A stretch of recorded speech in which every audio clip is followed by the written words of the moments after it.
know if I'm in the frame or not. It's hot. I was wearing a hat, but we're not wearing it anymore. Beside the point. Today we're going to talk about projects and those moments where you need an extra hand. But more importantly, sway bars. So this is specifically for the tri5s, at least what I believe to be specifically for the tri5s. Other vehicles could be the same. If you've ever installed a sway bar on a vehicle that did not have a sway bar prior, this may or may not help you. But for us, when we were reading on how to do it, this is the sway bar kit from POL. I do not think it came with instructions, though the rear came with instructions. It's possible the instructions fell out of the bag, but nonetheless, I feel like we've all been there where we got some instructions, or didn't get instructions in a package, and thankfully it was fairly self-explanatory.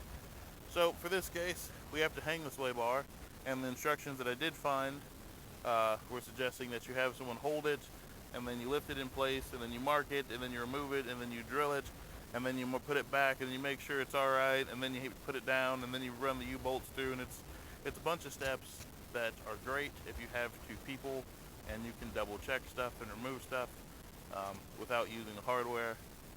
However, it is possible to do it with just using the hardware. Let me show you. First, you're going to need a stool. Most importantly, you'll see why later. And first job of the stool is to sit on it. Alright, so what you're going to do is you just take this little guy off. And that'll leave us with these pieces. The lower rubber, the washer, the nut. You're going to take the washer and the nut, and you're going to leave that rubber off for right now. You're going to use that to install this through there. Now, in normal circumstances, because you don't have very many threads at the bottom of this, normally it would fight you. But because we're not using that extra rubber, makes this job a little easier. I'll explain that in just a second. Get that on there. Oh, if I don't lose it first. Actual issues, actual struggles.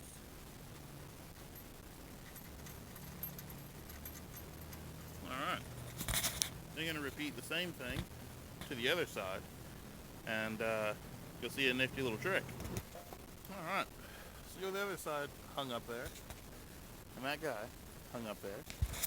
What you can now do is take the stool and to spin this guy upwards. And while that's up, remember those little rubber guys? You can now install those guys a whole lot easier. I'm going to attempt to show you what I mean. Don't know how well it's going to work, but what's going to happen is once I put the stool under this to support this up, it then now makes it easier that I, as one person, can now press down enough to squish these little rubber guys enough to get a thread on it. And once you get a thread on it, well, now you got it installed. At least one side installed so far. Following? Cool. So, with the stool installed, that is now sitting up on its own. See what I can do here. There we go. Take the rubber, like that. Drop the nut off.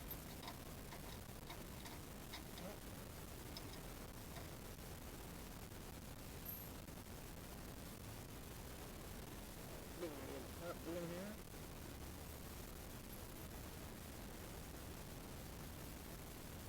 Slide on the rubber, the washer, get the nut in place. Now, push down.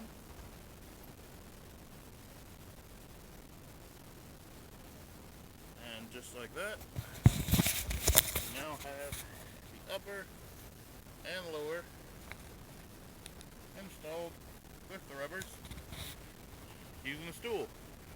Repeat to the other side, and then from there, once you have this guy tightened up a wee bit, it'll be a lot easier to lift up a little bit, and you can kind of get your measurements that way before you figure out what you need to drill.